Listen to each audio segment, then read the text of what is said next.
guys, so thanks so much for all of you being here today. My name is Michelle O'Connor and I'm going to be your trainer today, which is on research methods with a focus on the discipline of phenomenology. So just to look at having an icebreaker, so if each of you want to go through your name, what Masters of Research you're doing and what you hope to gain from today. Do you want to start here? My name is Maeve. I'm doing research into the average Irish consumer, which involves developing a profile of who the average Irish consumer is and testing that profile for a full understanding.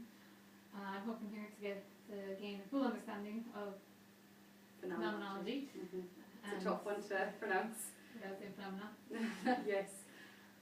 Yeah, that's Great. Thanks, Ben. My name is Sarah. I'm doing my research into antioxidants and cancer, and I'm hoping to just learn more about phenomenology. Great. My name is Jane. I'm doing my research on young single mothers from a generation or similar. And I just kind of want to learn more about phenomenology since I used it in the past and see is there any other ways it could be used in research. Oh, great. Okay. My name is Joanna. I'm doing a Masters in Science Research in reference ranges for lipids and microalgae. So that's to do with food, and I hope to learn more about phenomenology. My name is Diane. I'm doing my Masters in Research in tobacco control measures in Ireland. I'm actually using phenomenology.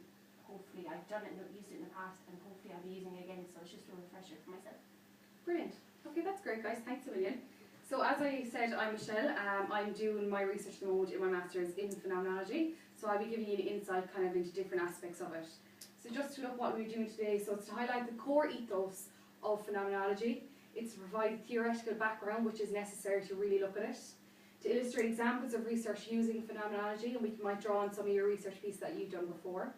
And the importance of phenomenology in social science, because it is a main method used. So just to look at assessing your goals, so hopefully today we will give a refresher to the people who have done it before and give a good basic understanding for those who haven't, so hopefully that will be achieved for you today. And just look at the layout of the day for the training. So we examine the core values as I mentioned. We will have a 15-minute break and the biscuits and tea and coffees provided at the end there. Examples of previous phenomenological research pieces will be given, and an in-depth discussion will be allowed. So it is going to be very participatory, so I really look for kind of your own experiences and opinions on it. We will be doing an assessment of the knowledge gained through a research proposal that I'll ask you to do and provide you sheets to do that. And then we will have conclusion and time for questions and answers. So just to give an introduction, so today will be an in-depth exploration of the research methodology of phenomenology. This is a really, really old tradition, but a very popular one in social science. So it is a narrative meaning-making research method, and that's why it is focused in social science, because it is about talking with people rather than looking at quantitative research. So Cathari has listed the importance of having an in-depth knowledge of research as providing training to the researcher, which we all are, and it enables better research, developing disciplined thinking, and to observe the field objectively. So observing a field objectively is a really big kind of core value of phenomenology, that you are distracting yourself from previous bias and judgments. So we'll look at that a little bit more in depth. So the core ethos of phenomenology is suggesting as paying close attention to the nature of consciousness as actually experienced by someone and not as pictured by common sense. So just that statement straight out, would any of you have kind of an example of what that would mean in terms of research? So paying close attention to something as someone experienced it and not as pictured by common sense. I'd say if you're working with say a group like travellers, kind of talking with them as a group or as individuals rather than just being biased by how they're portrayed in the media. Exactly. So that's a really good example. So it's really about looking at someone's experience, not as though you looked at the literature previously and going in with the knowledge that you know how they're feeling. So it is really going in with a blank canvas and ignoring previous literature and previous media influences. So yeah, that's perfect. So it's to focus on people's perception of the world in which they live, therefore their lived experience. Anyone think of an example that jumps out in that one? That one's a little bit more in depth. I did work there on street artists, so like graffiti artists in Ireland, and you're looking at their lived experiences. Like when you see a street artist in anywhere, you think, oh, that just looks you know, it's not a job, it's not of value to anyone, it's not a value to society. Whereas you see that their lived experience is, they see that as an art form, and they see it, and oftentimes now it's becoming more and more popular that it's a source of income for them. Exactly. Yeah. That's perfect. Even another example which would be really applicable there is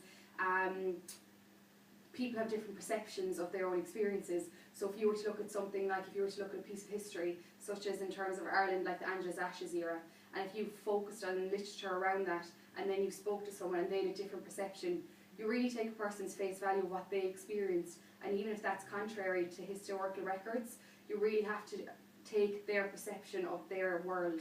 So that would be another way to kind of explain it. So the intention of many in this field in this study is the rich description of some aspect of experience or phenomenon, explaining the difficult pronunciation of that. So mainly social science areas using qualitative research such as loss and grief. So loss and grief would be a good example just because you'd really be interviewing people in a qualitative way to get their experience of, it can be loss and grief. Would anyone have any other examples jumping out of qualitative that they could use? So teenage mothers, being in a minority group, immigrants and their experiences. So it can cover a really, really wide aspect of a phenomenon in the world. So it can be described as the emphasis to get to the truth of matters. Therefore, it is a core methodology in social science research. So there are some of the main core ethos that we've looked at there. So just to look at the theoretical background, which sometimes can be a bit dense in this area, but it is necessary to do. So it has been the main method of research in psychological tradition. The initial application of phenomenological research was by Alfred Schutz. I think I'm pronouncing that right. This is a bit of a big quote, but it does explain it quite well. So the world of nature as explored by the natural scientist does not mean anything to molecules, atoms and electrons, but the observational field of the social scientist's social reality has specific meaning and relevant structures for the being living, acting and thinking within it. So although I know I have some scientists in the room and that can kind of